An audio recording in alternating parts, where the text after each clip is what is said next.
What's up, guys? We are back with a full slate of MLB action here on Friday, May 23rd. We're going to give out plays on every MLB game on the slate and our Eastern Conference playoff game between the Pacers and the Knicks. I'll give you my dog of the day and pick out my massive lock, my pick that regardless of price, I think has the highest chance of cashing today. Slam that like button and subscribe to the channel if you want to keep seeing these videos every single day, and let us know what you're thinking in the comments. I personally answer every comment every single day. Check the pinned comment throughout the day to see our favorite picks, and it pays to check back a couple of times per day to see if there are any changes with injury news coming out and starters being confirmed. Yesterday, guys, was a bit of a bloodbath. We had a lot of plays that we thought were going to be in pretty good shape, even on this shorter slate, but did not go our way. Felt a little bit like a Sunday out there. We started things off bad. The Tigers minus 135. Absolute no-show there from Detroit. They lose that game 7-0. We had the under there in that Milwaukee-Pittsburgh game. Unfortunately, guys, that one was looking playable there, like we had a good chance late into the game, but the 8th and 9th innings, tons of offense, ended up killing us in that one. The Boston pick, that one got rained out. We had Seattle at minus 135. That ended up being a 9-2 loss. We were gambling a little bit on Kirby coming back and looking good right out of the gate, but he did not. Seattle's offense did look good, putting up 10 hits, but very little runs getting across the plate. So that was disappointing. Now, we did hit our dog of the day. We had the Angels at plus 135. Anderson was actually bad in that game, but the Angels' bats went nuts, and they come away with the win. So a little bit of healing there. And if we're going to hit a play, you want to hit the one that's plus 135. Now, unfortunately, we had the Braves at minus 150 as our massive lock of the day. I think I gave in a little bit to the peer pressure of you guys complaining about the price tag of stuff in the comments, because otherwise we would have taken the Phillies. But we took the Braves at minus 150, and they ended up losing 8-7 there in 10 innings. Smith-Shawver's worst start of the season by far. Trevor Williams was bad also, but Washington ended up edging them out, just putting up slightly more offense. So yeah, a very disappointing Thursday, but we're going to see if we can turn things around and go here strong into the weekend, guys. So let's go ahead and hop into our first game of the day. We've got the Baltimore Orioles going on the road to take on the Boston Red Sox, and this is in game one of what's going to be a two-game doubleheader there between the Orioles and Red Sox. Obviously, guys, things have changed a little bit here in this game and in this series in general with that rain out there yesterday. Now, in this one, the Orioles come into this game obviously still 16-32 on the year. They're going to be hitting the ball in this one to KennyGPoker, who is somebody we like to fade, generally speaking. He's 1-3 on the year, a 5.23 ERA, and he's coming off a mediocre start against the Washington Nationals in a game the Orioles lost 4-3. He also got shelled by the Twins, not somebody that's having a very good season. The Orioles bullpen's been a big part of their struggles, a 4.88 bullpen ERA, and the offense has had one of the biggest drop-offs in modern MLB history. Last year, they were one of the scariest offenses in all of Major League Baseball. This year, they're 25th in the majors in runs scored, 25th in batting on base percentage, getting on base at a 299 clip. Really nobody on the roster that's scaring me too much at the plate. They are coming off an 8-run appearance there against the Brewers, but overall it's been pretty rough stuff there for Baltimore. So we'll see what they can do here against the Red Sox, who changed things up on it. It looks like they're going to be hitting the ball in this game to Brian Bello, who's 2-1 this year, a 4.02 ERA, fresh off of getting absolutely obliterated there by the Atlanta Braves. 4 1/3 innings, 10 hits, 7 earned runs allowed in that game. It was a 10-4 loss there for the Red Sox. Now, overall this season he's looked pretty solid, but that start, not so much. So we'll see if he's got a bounce back in him in this one, going up against the light-hitting Orioles. The bullpen here for Boston has gotten better over the course of the year, but it's still not great. A 3.62 ERA, though, definitely respectable. The offense has been very weird for Boston this time. We'll see what happens down the stretch here. They're still tied for 7th in the majors in runs scored. They're 10th in batting average, 10th in on-base percentage. They are 6th in the majors. Slugging a 419 clip is very, very respectable, but their last game, they scored 1 run, and they've scored 1, 2, 3, 4, and 7 runs over their last few games. Not looking like a dominant offense at the moment. So, looking at the numbers for this one, we see the Orioles at plus 110, the Red Sox at minus 130. We've got a total of 9 out there. Baltimore 8-17 on the road, 15-9-1 to the under on the road. Boston 14-12 at home, 14-10-2 to the under at home.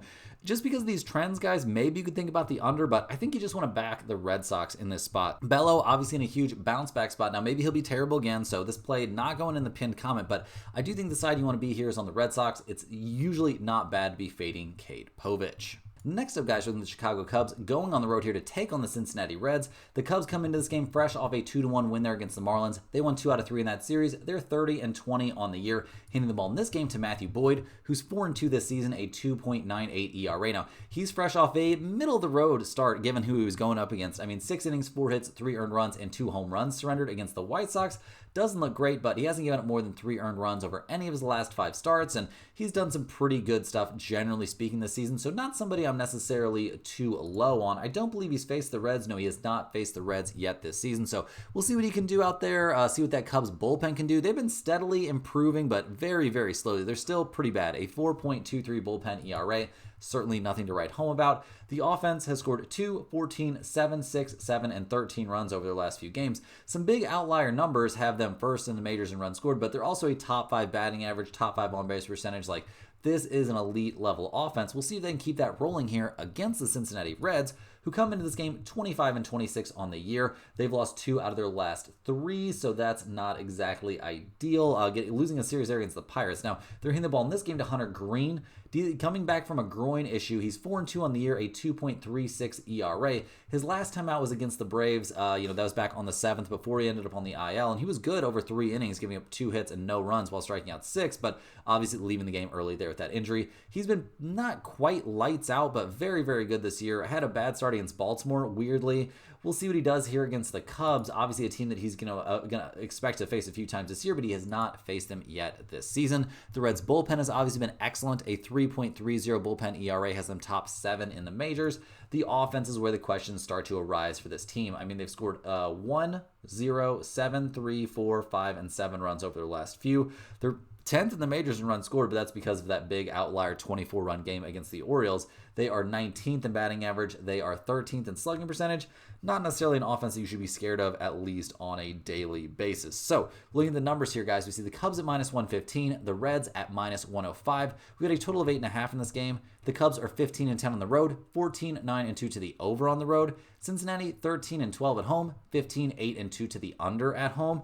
Kind of looking at Hunter Green as a bit of an unknown in this game, but I think under 8.5 is extremely live in this spot. I don't think the Cubs are going to come with a ton of offense against him or against that Cincinnati bullpen. Obviously, taking unders in the Great American Ballpark can be scary, but it hasn't been a big problem for us this season, so definitely the under is live, and if you think that you're going to get a good outing from Hunter Green, maybe you could back the Reds here, but that feels a little bit sketch, except for that terrible Cubs bullpen, so main lean in this one's going to be the under. If you're begging me for a side, I guess give me the Reds, but no lean on that, really. Jumping in here with a quick reminder, guys, all of our videos are sponsored by StumpTheSpread.com. Click the link in the description and go over there and see the top confidence picks from our entire team of experienced cappers.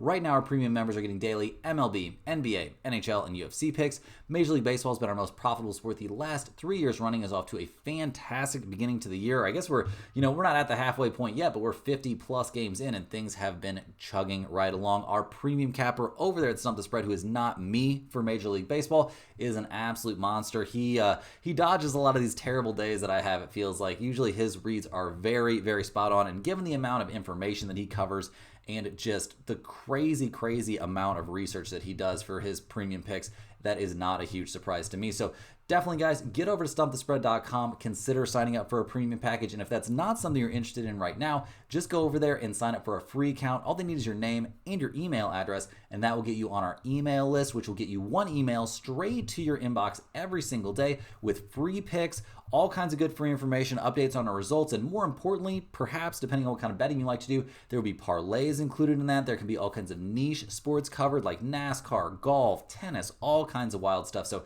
definitely well worth getting over there and at least signing up for that email newsletter.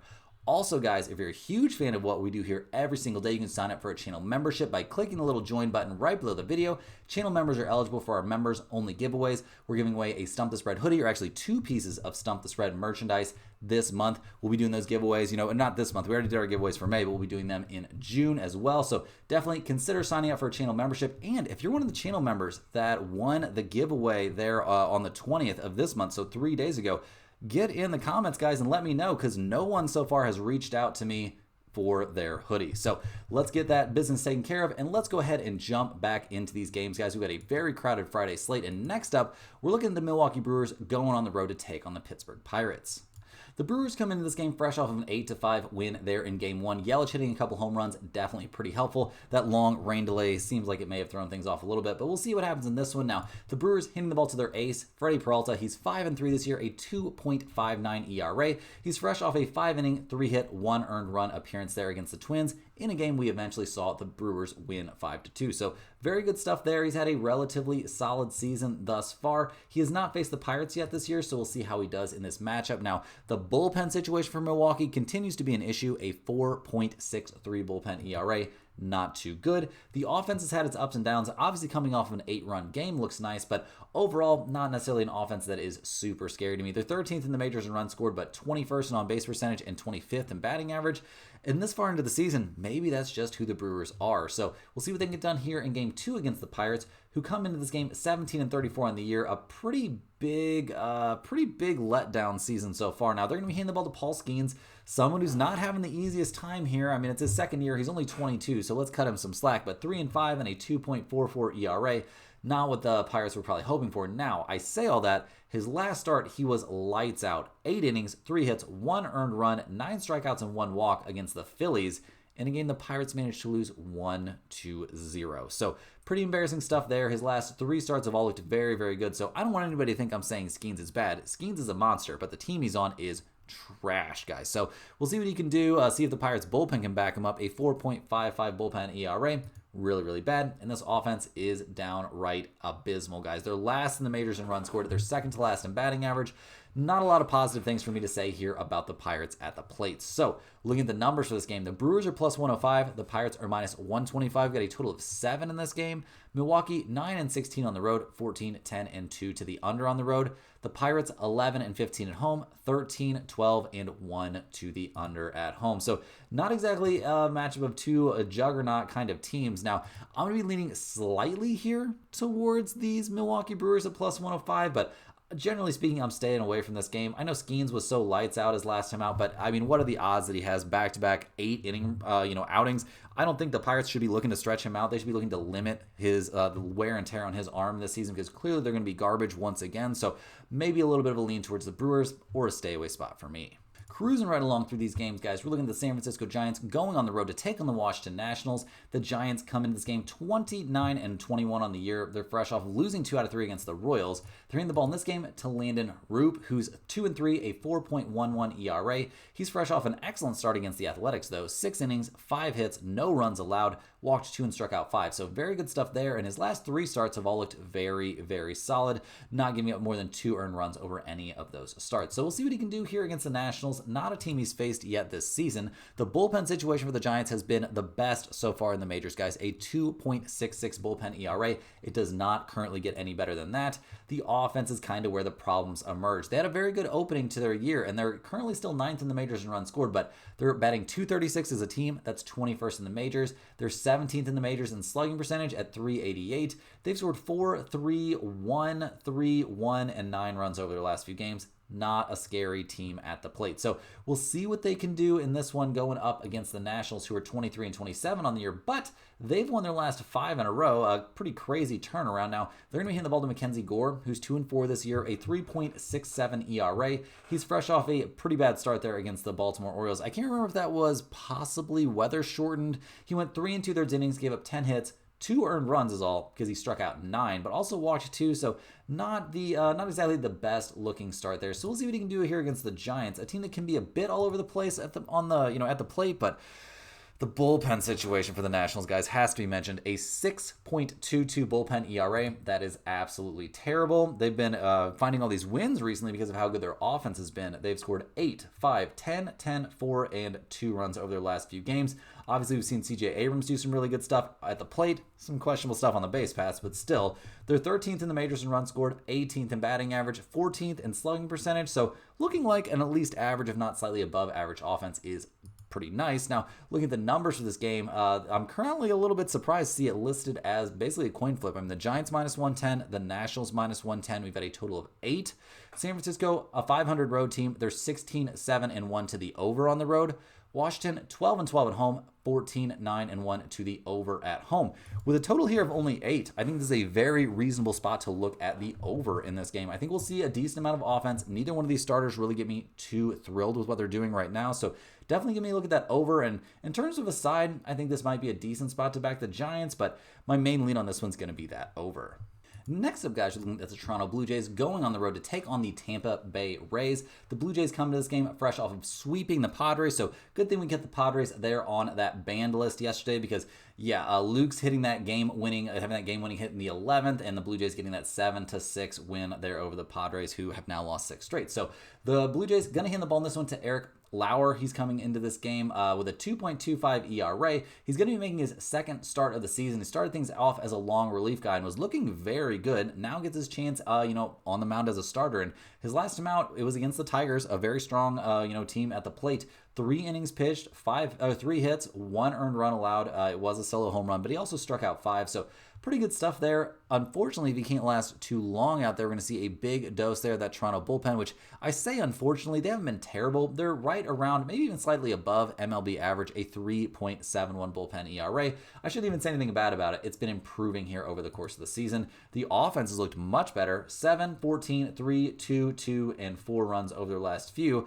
You can kind of see the last couple of days have been much better, but they're still 21st in the majors in runs scored, 20th in slugging percentage. Now, their batting average and on base percentage numbers look very good, so maybe they could, improve in terms of their general offensive output. So we'll see if they can do that here against the Rays, who just won 2 out of 3 against the Astros. They're 23 and 26 on the year, hitting the ball to Drew Rasmussen. Shout out to a red-bearded brother, guys. He's 2-4 this year, a 2.93 ERA. He's fresh off of shutting out the Marlins over 6 innings. He went 6 innings, gave up 4 hits, no runs, and struck out 5 while walking 0 in a 4-0 win there for the Rays. So very good stuff there. We'll see what he looks like here against Toronto. He's had good, decent, I would say, maybe good is a little bit of a stretch, outings against some very good teams this year. So the Blue Jays shouldn't be too much of a stretch for him. Now, the Tampa Bay bullpen has been dominant at times this season and still very good season-long numbers, a 3.41 bullpen ERA.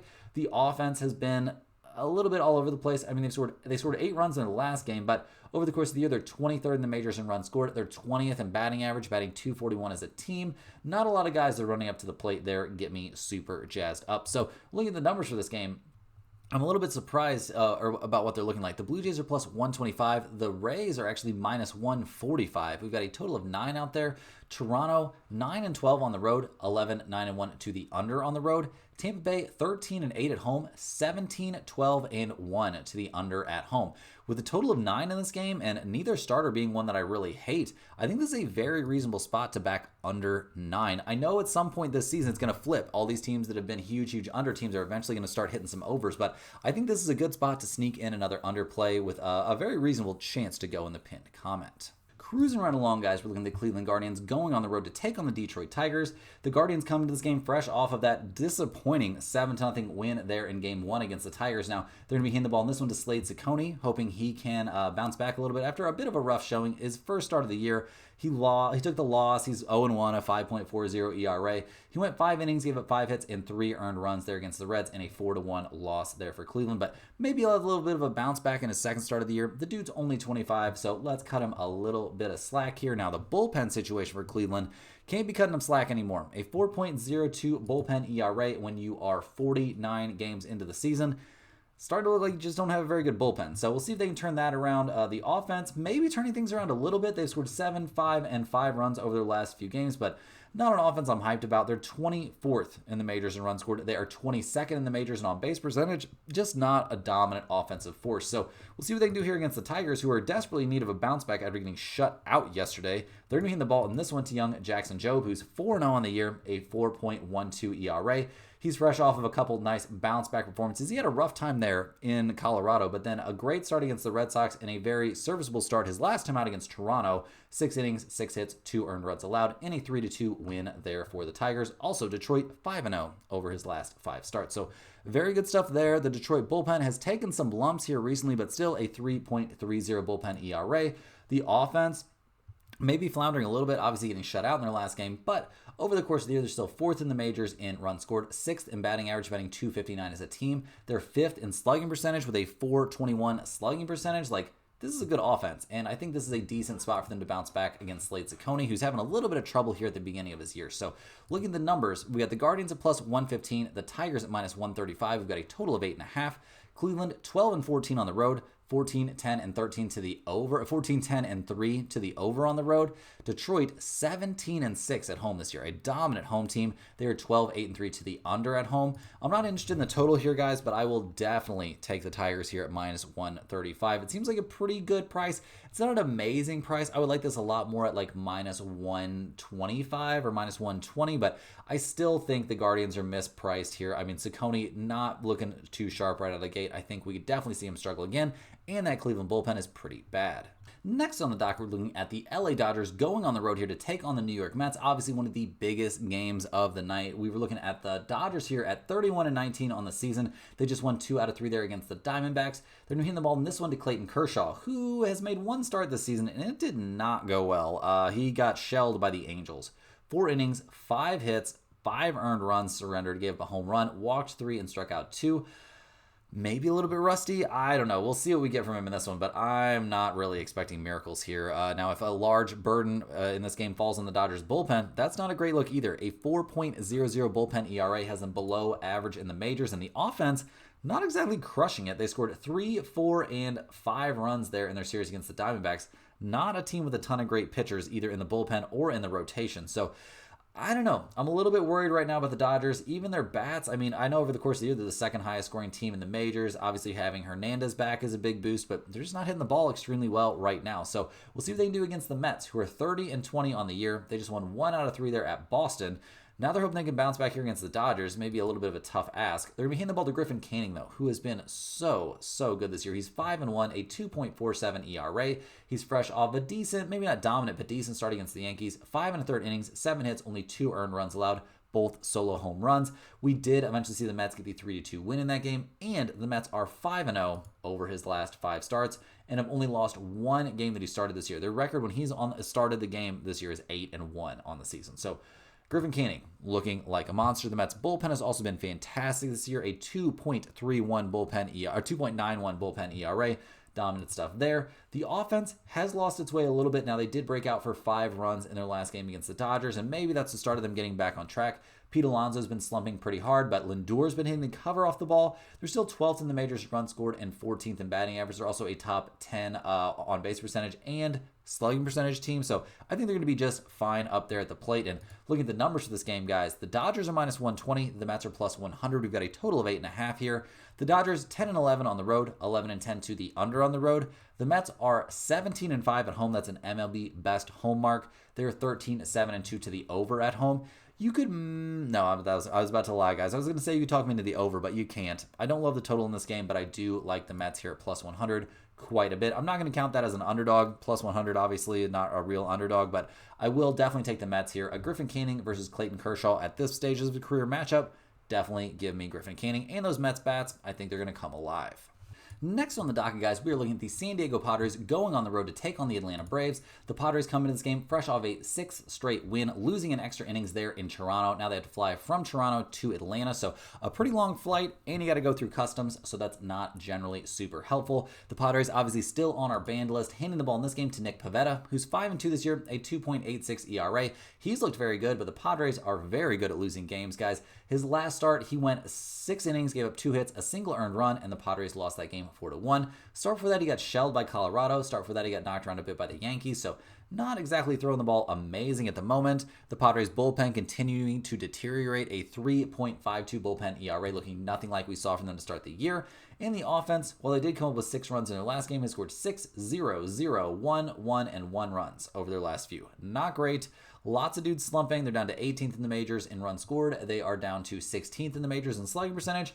Not a team I like very much, and they're going up against the Atlanta Braves in this one, a team that I don't like very much right now because they let us down yesterday, losing there in extra innings as our lock of the day. So that was pretty bad. We haven't lost a lock of the day in a long time, but it's bound to happen every once in a while. Let's check our lock of the day record so far this season. Over the history of this bet, the lock of the day is 23 wins, 6 losses. So let's not freak out too much. Now, the Braves are going to be hitting the ball in this game to Chris Sale, who's 2-3 on the year, a 3.62 ERA. He's come off a great start there at Fenway. 7 innings, 5 hits, 1 earned run given up there against Boston. He also struck out 8 in a game we eventually saw Atlanta win 4-2. So not really expecting him to have too much trouble. He's been throwing the ball really, really well recently. So expecting Chris Sale to pretty much be on track here. The Braves bullpen, while it's not as good as last year, still very good. A 3.64 bullpen ERA has them in the top half of the majors. The offense is where the problems start to crop up. Now they're coming off a 7-run game yesterday, which doesn't look terrible. We've seen some decent stuff recently, just kind of across the board, but I'm not super high on this offense. They're 19th in the majors in runs scored and 13th in batting average. So looking at the numbers here, guys, the Padres are plus 120. The Braves are only minus 142 with Sale on the mound. We've got a total of 7.5 in this one. The Padres 11-12 on the road, 13-11 to the over on the road. Atlanta is 15-7 at home. They're 13-7-2 to the under at home.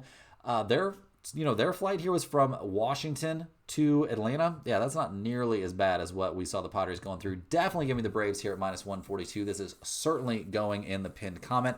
I'm not running it back here with Atlanta as my lock of the day, I don't think, but keep an eye on it, guys, because I think this is a great spot to be backing Chris Sale.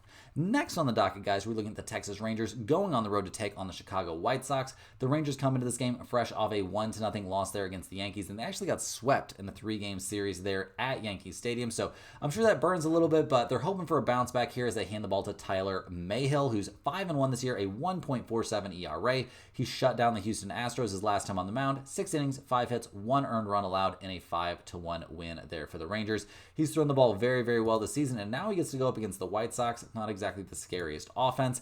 The bullpen situation for the Rangers isn't elite, a 3.97 bullpen ERA, a little bit problematic, but the offense not really killing it either. Obviously coming off of getting shut out feels pretty bad, but they've got some decent bats in there. To see them 27th in the majors in runs scored, though, is a bad look. 26th in batting average, so not an offense we can necessarily get super jazzed up about, but we'll see what they do here against the White Sox, who come into this game 15-35 on the year, fresh off of losing 2 out of 3 against the Mariners. They're going to be hitting the ball in this game to Sean Burke, who's 2-5 this season, a 4.69 ERA.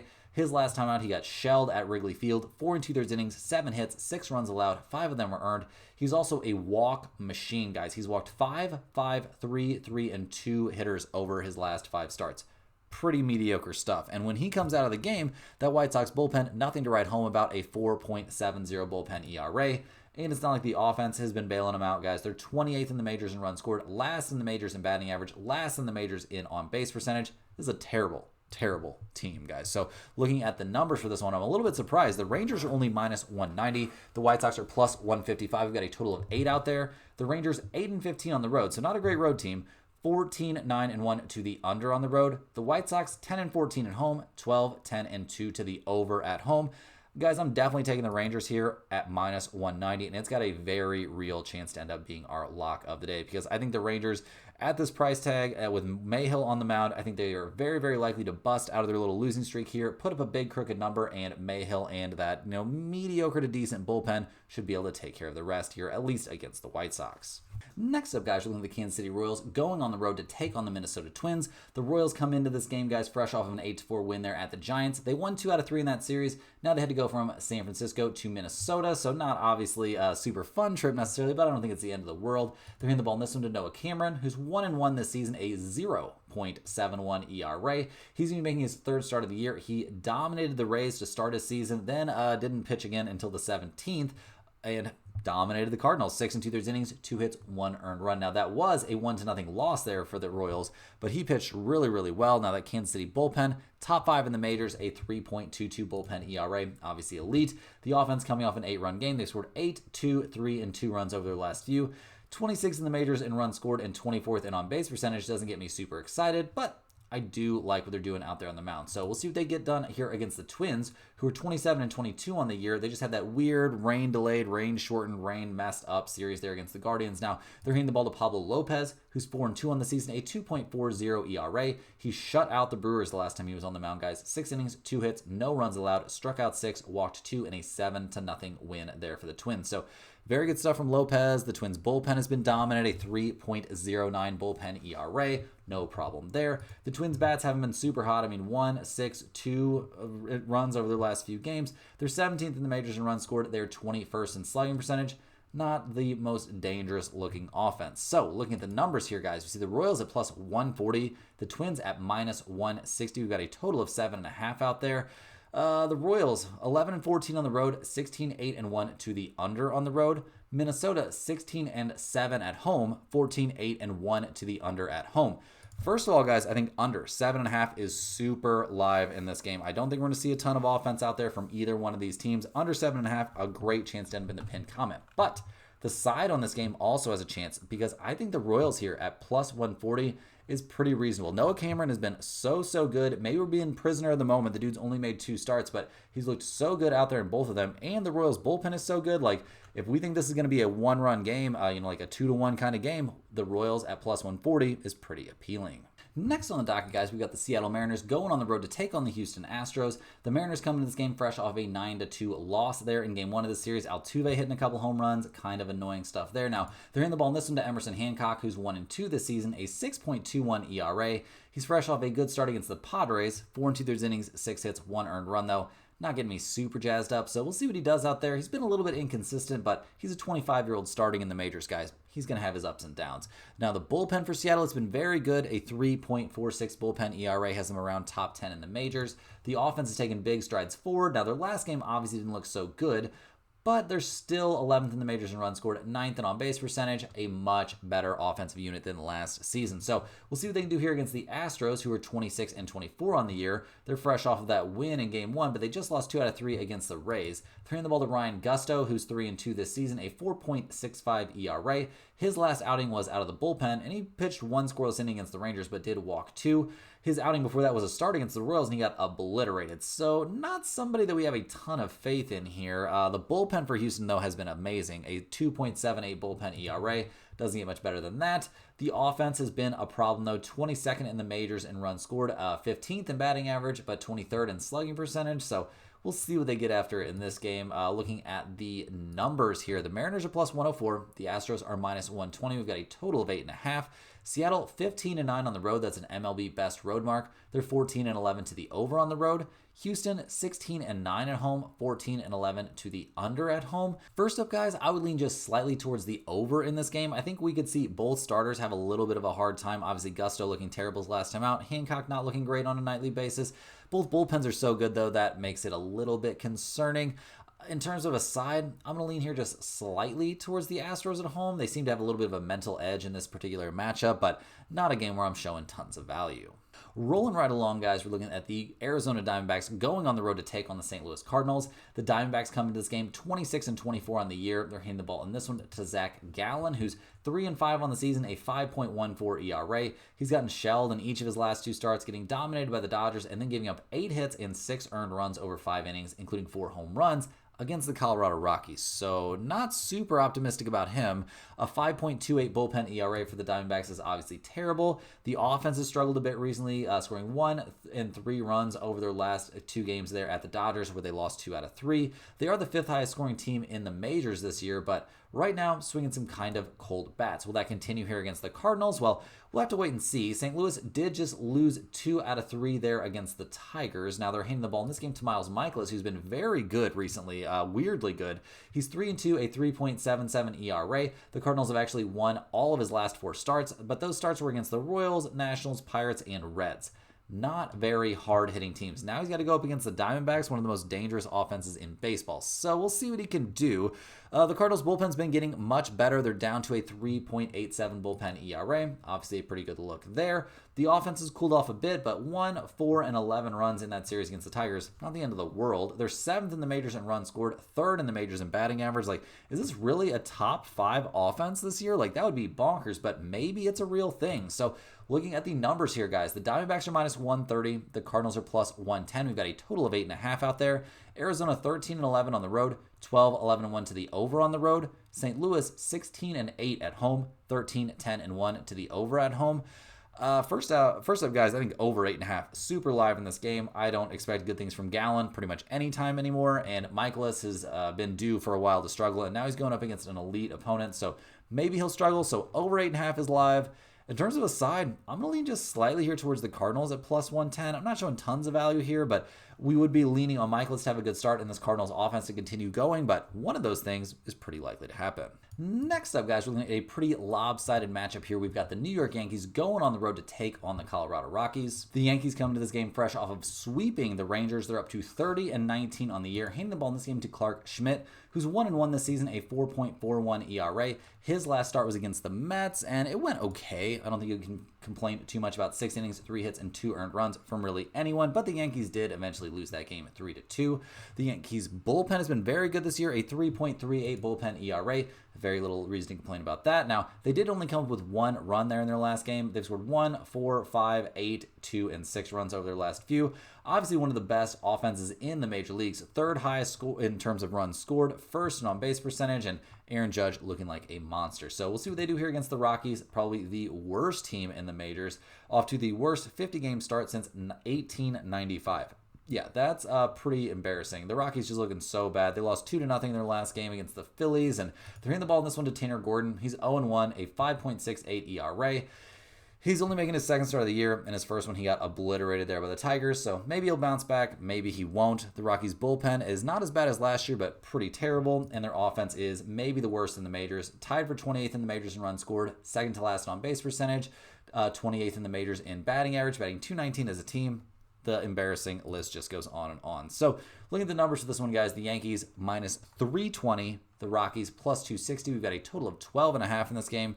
The Yankees are 12-10 on the road, a 500 over-under team on the road. The Rockies are 5-20 at home. That's an MLB worst mark at home. 13-11 and 1 to the over at home. I'm not going to take over 12.5 in this game, but I'm not going to take really anything from this game. There's no value to be had on the Yankees at minus 320, so you could take a minus 1.5 or minus 2.5 maybe, and you find some value perhaps, but with Clark Schmidt on the mound, I'd rather just stay away from this one. Next up, guys, we got the Miami Marlins going on the road to take on the Los Angeles Angels. The Marlins come into this game 19-29 on the year. They're handing the ball in this game to Sandy Alcantara, who's 2-6 this season, a 7.99 ERA. He's given up at least 4 earned runs over each of his last 5 starts. He has faced some pretty tough teams in there, but giving up 4 earned runs on 7 hits over 5 2/3 against the White Sox doesn't exactly fill me with optimism. That Marlins bullpen is the 5th worst in the majors. 5.11 bullpen ERA is a big yikes for me. And their offense, guys, also not looking amazing. 20th in the majors in runs scored, and they've scored 1, 8, and 5 runs over their last few games. So maybe they're due for a bounce back, but they'll have to do it here against the Angels, who are red hot all of a sudden, winning 7 in a row, cashing our dog of the day there yesterday. So slam that like button if you cashed the Angels there as our dog of the day yesterday. They're handing the ball in this one to Yusei Kikuchi, who's been a little bit underwhelming, 0-4, but a 3.50 ERA in his last 4 starts. He has looked fantastic, guys, holding the Dodgers to only 1 earned run on 3 hits over 5 2/3. His last time out in a 6-4 win there for the Angels looks great. And the Angels are 3-0 over his last 3 starts. So he's starting to pay dividends. The Angels bullpen, while it's still worse than the majors, is starting to improve slightly. And the offense really finding its way. 10, 7, 4, 6, and 11 runs over the last few games. Suddenly they're hitting the cover off the ball. So we'll see if this can continue. The numbers for this game, guys, the Marlins are plus 128. The Angels are minus 150. We've got a total of 8.5. The Marlins 6-14 on the road. 13-7 to the over on the road. The Angels 9-10 at home, 10-8-1 to the over at home. I'll definitely be on the Angels here at minus 150. I'm not showing any value there on the total, and I'm not showing too much value on this play. I mean, Alcantara has been terrible, but the Angels' run here has to come to an end at some point. They're back home. Maybe that'll help. Maybe that'll hurt. The Marlins are terrible, though, so taking the Angels here makes the most sense. Last but not least, guys, in terms of our MLB slate, don't worry, we're going to hop over and look at the one NBA playoff game here in just a second. We've got the Philadelphia Phillies going on the road to take on the Sacramento Athletics. Now, the Phillies have ran their winning streak all the way up to 7 games. They're going to be handing the ball in this one to Zach Wheeler, who's 5-1 this season, a 2.67 ERA. He's looking fantastic again. Hasn't given up any earned runs over his last 2 starts and no more than 2 over his last 5. He's given up a total of 6 earned runs over his last 5 outings. Very dominant stuff. Wheeler looking like a monster again. The Phillies bullpen slowly improving down to a 4.50 bullpen ERA. The offense cruising along. Now, they only put up 2 runs in their last game, but they're the 6th highest scoring team in the majors. They're 2nd in batting average, 3rd in on-base percentage. Not a lot of negatives to look at right here for the Phillies. So we'll see if they can keep things going here as they take on the Athletics, who have lost 9 in a row. They're handing the ball in this one to Jeffrey Spriggs, who's 5-3 this season, a 3.91 ERA.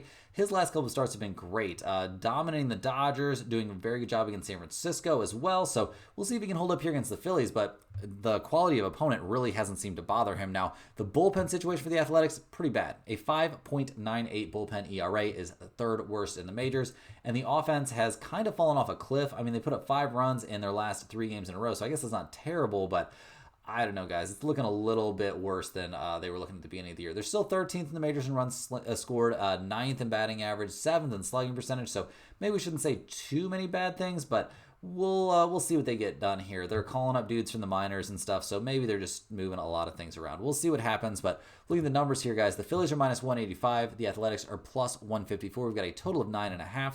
The Phillies are 14-10 on the road, 15-9-1 to the under on the road.